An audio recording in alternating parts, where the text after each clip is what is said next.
Salut! Dans cette vidéo, je vais te montrer comment tu peux résoudre des équations avec du logarithme népérien. Mais avant de faire ça, il faut que je te donne les prérequis absolument nécessaires pour faire tes résolutions. Alors les prérequis, ça va être quoi? Ça va être par exemple de savoir que ln de x n'existe que si x est strictement positif. Ça, c'est le prérequis majeur, d'accord? C'est le truc vraiment extrêmement important à comprendre sur le chapitre des logarithmes népériens. Ensuite, il faut savoir que pour n'importe quel que soit un réel A, tu auras toujours A est égal à ln de exponentielle A. Voilà, parce que les deux fonctions sont réciproques, logarithme népérien et exponentielle sont réciproques, du coup, ln de exponentielle A, ça redonne A. D'accord? Et ça, c'est vrai pour n'importe quel réel A. Ensuite, tu as une autre formulation de cette propriété, mais cette fois-ci pour tous les réels strictement positifs. Tu peux écrire que exponentielle ln de A, c'est égal à A. Donc dans l'autre sens, ça marche, mais uniquement pour les réels strictement positifs. Ok? Ensuite, savoir pour les équations à proprement parler que si tu as ln A égale ln B, ok, si deux logarithmes népériens sont égaux, ça équivaut à dire que A égale B. D'accord? Avec tout ça, normalement, tu peux faire des équations qui contiennent du logarithme népérien. Donc on va tester, d'accord? On va le faire sur cet exemple-là. Donc je t'ai mis des exercices types, on va pas tout traiter dans la vidéo, hein, mais voilà, je t'en fais quelques-unes. Donc par exemple celle-ci, allez, on a 2 ln de x plus 6 égale 0. Donc déjà le domaine de définition, il faut que ln de x, enfin, il faut vérifier pour quelle valeur de x ln de x existe. C'est rapide, c'est toutes les valeurs de x strictement positives. Donc le domaine de définition, c'est 0 plus l'infini. Ok?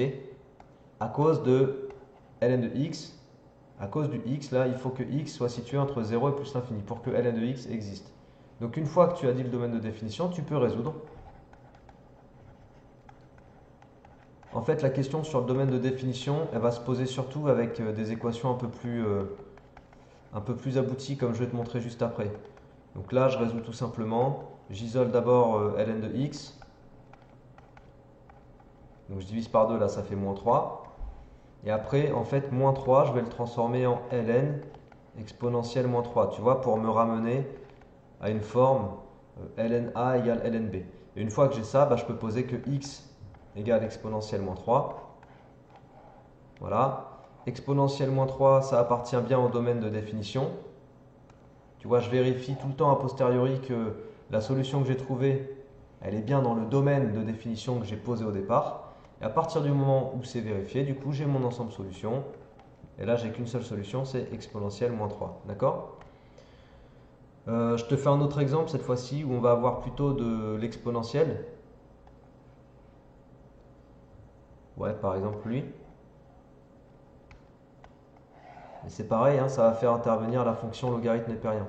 Donc, tu as quoi? Tu as exponentielle x moins 3 égale 2 exponentielle x moins 1. Donc là, tu dois regrouper les morceaux qui contiennent x. D'accord? Alors là, la question ne se pose pas sur le domaine de définition parce que x est contenu dans une fonction exponentielle qui, elle, est définie sur R. Donc il n'y a aucun problème de définition ici. Donc je regroupe tous les morceaux qui contiennent x. Tu vois, je vais avoir 2 exponentielle x moins exponentielle x égale, et de l'autre côté, j'ai moins 3 plus 1 du coup. Donc tu vois, j'ajoute, je soustrais pour isoler x. Donc là, ça te fait exponentielle x directement. Et moins 3 plus 2, ça fait moins 2. Bah, du coup, celle-là, elle est impossible. Attends, je vérifie que j'ai pas fait d'erreur. Je pense qu'elle est impossible du coup. Parce que exponentielle x, c'est strictement positif. Donc, tac, tac. Moins 3 plus 1. Ouais, en fait, ça, c'est impossible. Ok, j'avais pas vu qu'elle allait être impossible. Car, quel que soit x appartenant à R, exponentielle x est strictement positif. Par propriété de la fonction exponentielle. Du coup, là, j'ai pas de solution. Alors, attends, je vais en prendre une autre parce que... une qui soit possible. Ouais, celle-là, la B. La B en fait elle va être possible. J'avais pas vu que la D était pas possible en fait. Du coup ça m'intéresse pas trop parce que je voulais te montrer Je veux te montrer comment on manipule la fonction logarithme, quoi. Voilà, ça fait. Donc là, j'isole le morceau qui contient x. Donc 8 moins 2, ça va me faire 6. Ensuite, j'isole carrément exponentielle x, donc je divise par 5. Et après, en fait, à cette étape-là, qu'est-ce que je fais? Ben, je vais dire que 6 sur 5, c'est exponentielle ln de 6 sur 5. Tu vois, je te l'ai montré cette propriété tout à l'heure. En préambule, je te l'ai mis dans les prérequis. Donc je me ramène en fait à exponentielle a égale exponentielle b. Et comme j'ai ça, je peux dire que x égale ln de 6 sur 5. Voilà. Et là, c'est ta solution. Il n'y a pas à vérifier qu'elle soit dans le domaine de définition de l'équation, puisqu'en fait, l'équation est définie sur R. Du coup, ma solution, c'est ln de 6 cinquièmes. Voilà, terminé. Maintenant, je te montre un dernier exemple, où cette fois-ci, la question de l'ensemble de définition va un peu plus se poser. Je vais te montrer lequel. Je vais te montrer celui-là, pour que tu comprennes l'histoire vraiment de l'ensemble de définition. Alors, cette équation n'existe, c'est la première chose que j'écris. Alors attends, peut-être que je vais quand même te réécrire l'équation, que tu la vois bien, c'est un peu dégueulasse là, la qualité d'impression. Voilà, donc ln de 3x plus 8 égale ln de x. Cette équation n'existe que si, donc je te l'écris vraiment littéralement pour que tu comprennes la logique. Il faut à la fois, il faut à la fois que 3x plus 8 soit strictement positif, tu vois, parce que 3x plus 8, là, il se situe à l'intérieur du logarithme. Donc ça doit être strictement positif pour que ln de 3x plus 8 existe. Et en même temps, il faut que x, lui aussi, soit strictement positif pour que ln de x existe. D'accord? Donc ça te fait deux conditions simultanément. Alors la deuxième, c'est déjà une condition sur x, donc je ne touche pas. Et la première, je vais regarder ce que ça fait par rapport à x, tu vois. Ça fait 3x,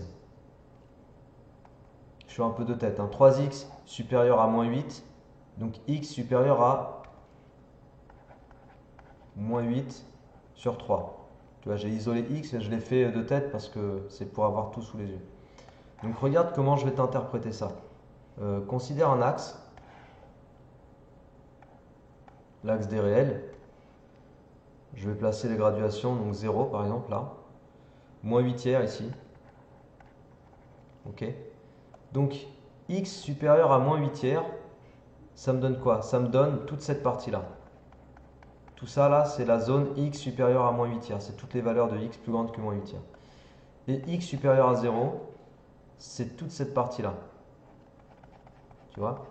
Donc puisque les deux conditions, tu dois les vérifier simultanément, il faut que tu regardes là où concrètement les deux intervalles se chevauchent.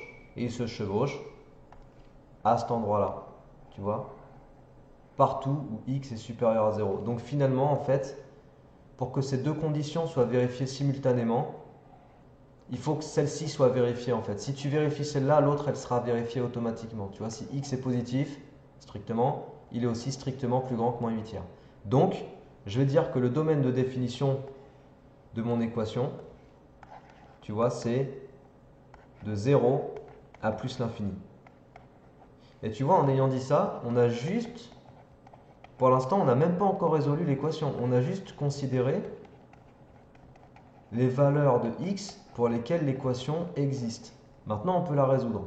Donc ln de 3x plus 8 égale ln de x, ça te permet d'aboutir à 3x plus 8 égale x. Tu vois, si j'ai ln a égale ln b, ça me fait a égale b.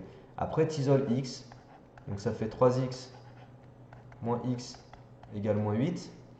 Donc ça te fait 2x égale moins 8. Et ça te fait x égale moins 8 demi. Donc moins 4. Tu vois, tu trouves x égale moins 4.